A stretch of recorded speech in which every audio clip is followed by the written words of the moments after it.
this interview, you'll hear from Jorge Cuevas Antillón, District Advisor for Curriculum and Instruction, Dual Language and English Learners in the MEGA, Multilingual Education and Global Achievement Department.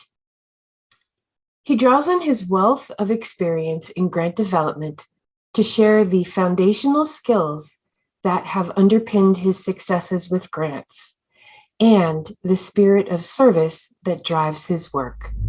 So welcome, Jorge. Thank you for joining us. If you wouldn't mind, please share your name, your title, and the division that you're with.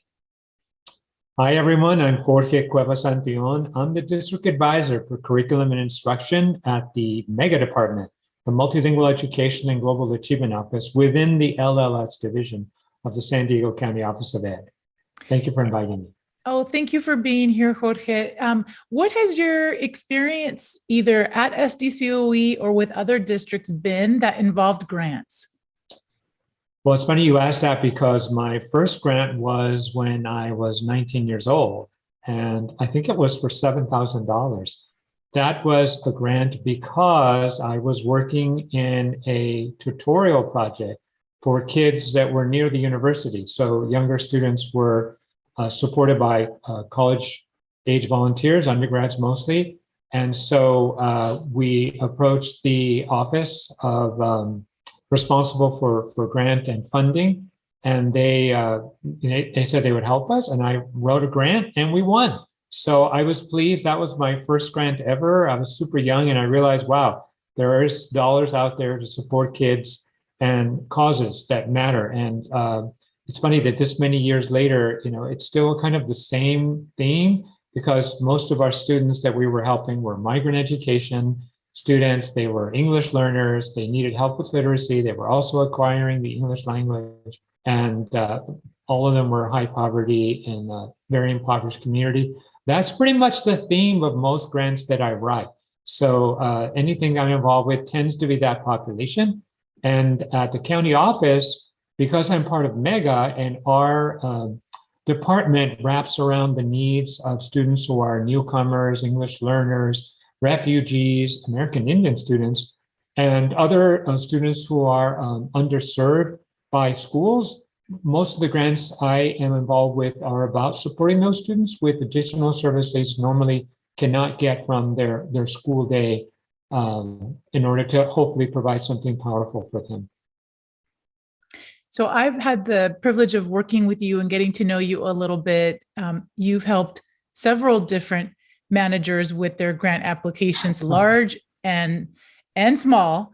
So what are some of the lessons you've learned about just putting together grants or when you're implementing them? What are things that you've learned along the way that would be helpful to our other SDCOE colleagues? Gabriela, I was lucky that along my career path, I ended up being the executive director of state and federal programs for what was a county office and a school district, because San Francisco Unified is also a county office of its own. It's a city and a county. And along the way, I had understood and picked up a lot of knowledge about the way contracts work, about the way funding is set up, all things having to do with SACS, which is the standardized accounting coding system. So understanding budgets, that was a lot of the work within that department. I had to write the CON-app, the consolidated application that provided us at that time about $40 million. I had to write another large grant. At the time, we won another $42 million. And so I really found that it was useful to understand the funding part of this. And my colleagues, my supervisor, and many of us at the county office were like dreamers. And we get caught into the narrative, right? Because we know that the stories are important and casting light on the kids in the community is the appeal. So that part is important. And I know how to do that part first because I'm first and foremost a language arts dude. I do literacy, I do biliteracy.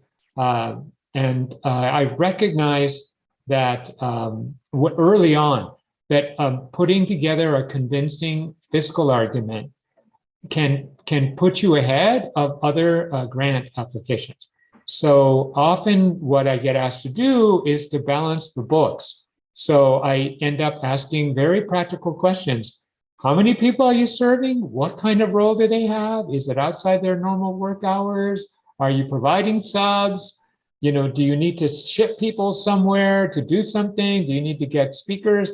These are all the practical questions that actually make a difference on the way in which a grant gets actualized. And so people like partnering with me because I do ask those questions, and by having to sort of explain it to me, they tend to solidify their plan and make it literally feasible on the budget and more convincing when they write about it.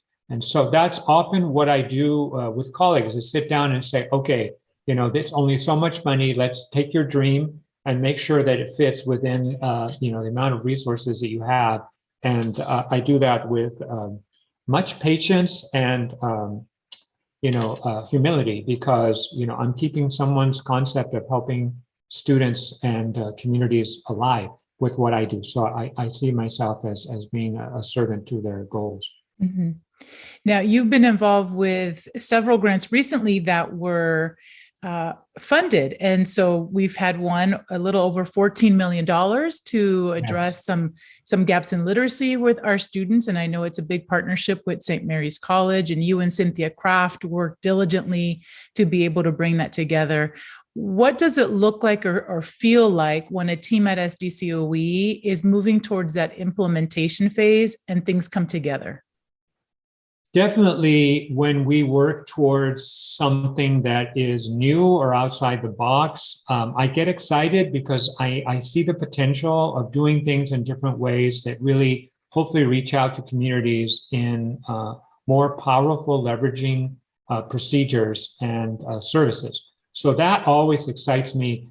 Because my background is literacy and language arts, and I'm really strong friends with Cynthia. You know, she approached me because she knew from previous grants that I had some experience in writing grants, and that I would serve as a conduit for her clarifying some of her ideas. So she is an expert, for example, in early education, for literacy, and she understands very much what reading recovery and Descubriendo la Lectura, the Spanish version of reading recovery, are all about. So she's the expert on understanding the content of how that works. And by coincidence, I also knew Dr. Adria Klein from St. Mary's College, and I've interacted with her because we share the same mission in the work we do in schools, and I'm very impressed and respect her work a lot. And so there was a synergy of people who had the same sort of passion and interest in helping students.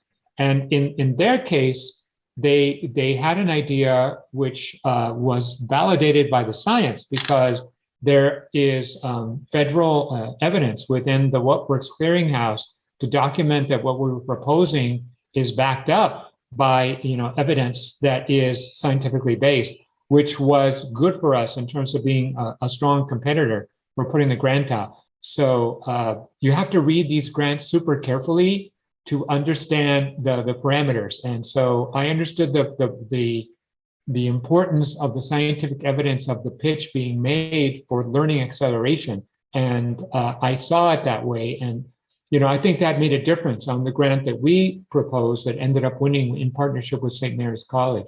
So, you know, every grant opportunity, whether we win or we don't, is a learning experience. You can go back and dissect and figure out, you know, what may have gone wrong.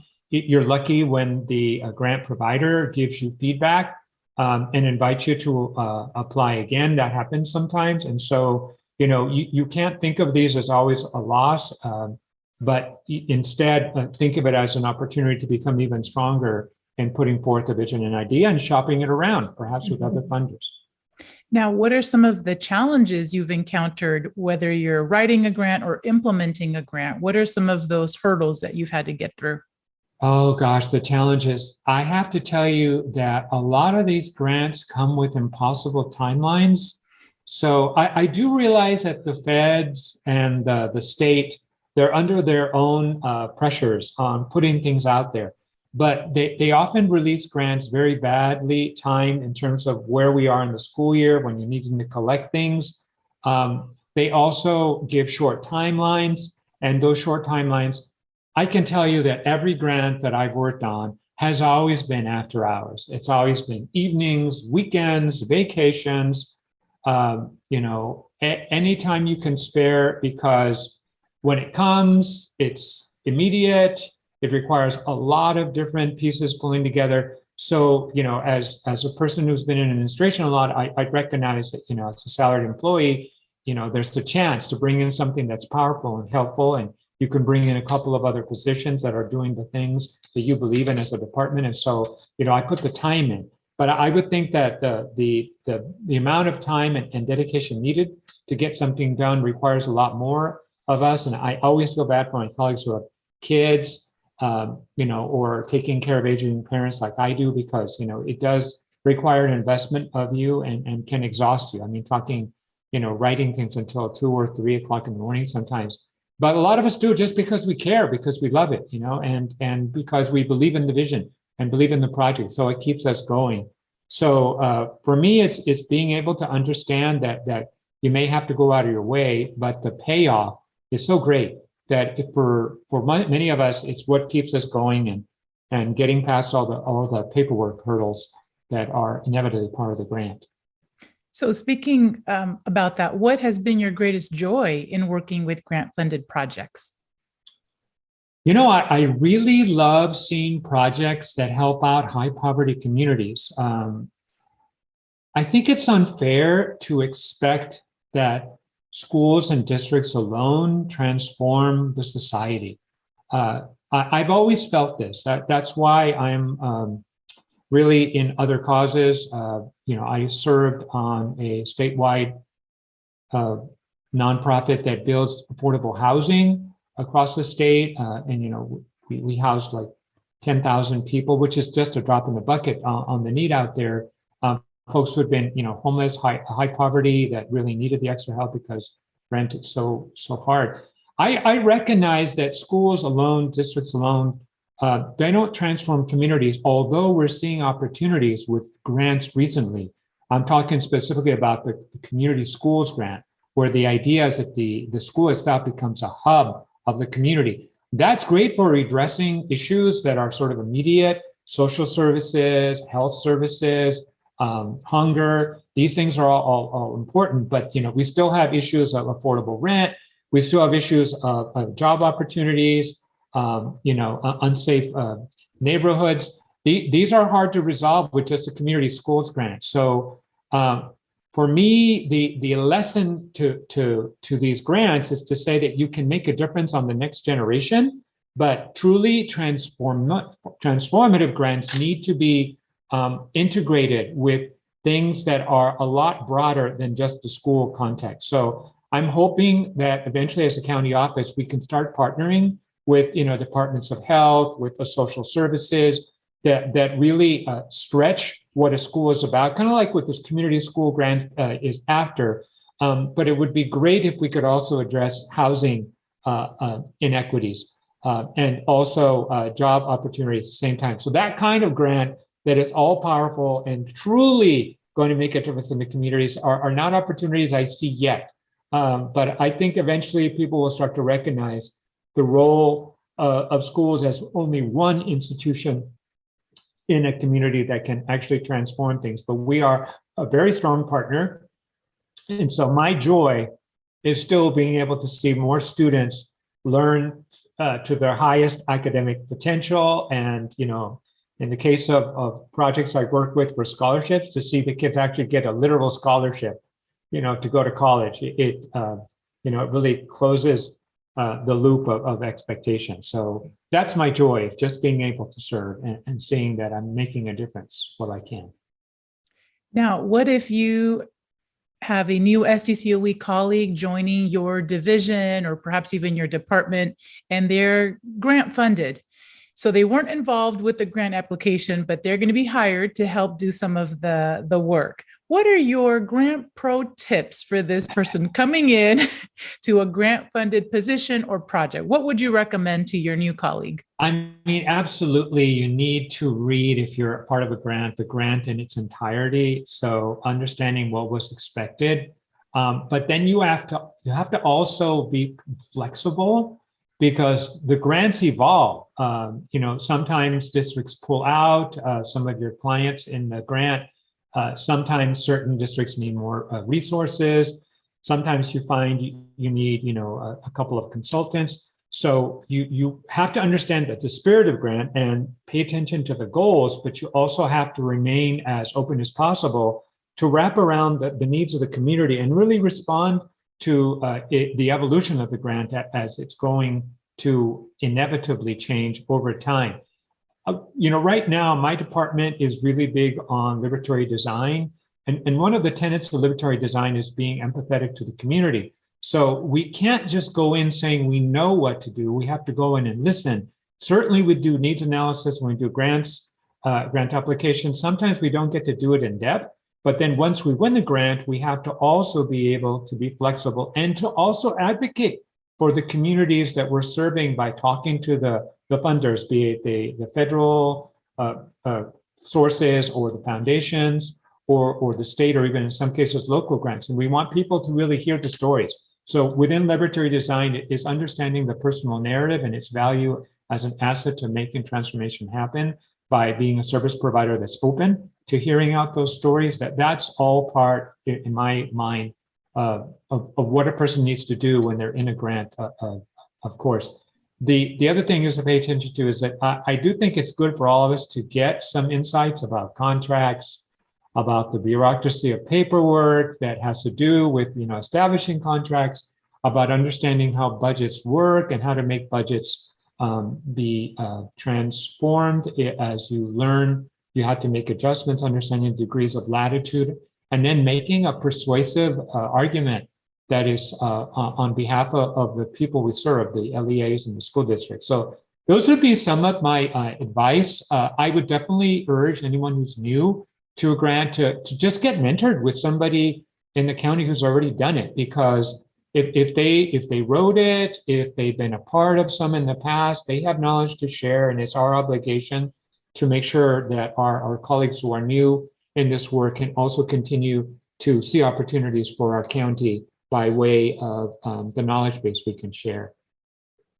Well, Jorge, I've seen you in action. I have seen you pose those questions and have you thought about this to our colleagues. I've seen you work your magic with budgets. I wondered at first what your background actually was in. I thought, Jorge just seems to almost function as a business program specialist. He knows all the codes. And so I appreciate you sharing with me really where that stems from, because that's key to have a person on that team that can be that thought partner with you. And so I've seen you, like I said, pull those long hours. You spoke to that earlier. You absolutely make room when it is a grant that we feel so strongly about. And so I appreciate you and I value your work ethic, and just thank you for everything that you've done. It's been nothing but a joy to work with you on grants, and I look forward to the next one. Thank you, Gabriela. Our work is to do equity, and equity in action means we have to understand the power bases of all things. And it turns out understanding how money works, how contracts works, are all part of that power. You know it well. You can be a great storyteller in the grant, but you also have to understand all the infrastructure part that keeps it going. The more that each of us do this, I know you're an example of someone who is committed to the communities. I know your passion to be able to bring in resources. I see you doing everything in your power to make sure that we win these grants. It is that spirit of service that I think is really going to make a difference. So I just want to also express my gratitude for you being always a leader and keeping our orchestra moving forward as the conductor. Thank you. Well, thank you, Jorge, and thank you for your time. We appreciate you. My pleasure. Thanks, everyone. Good luck with your grants.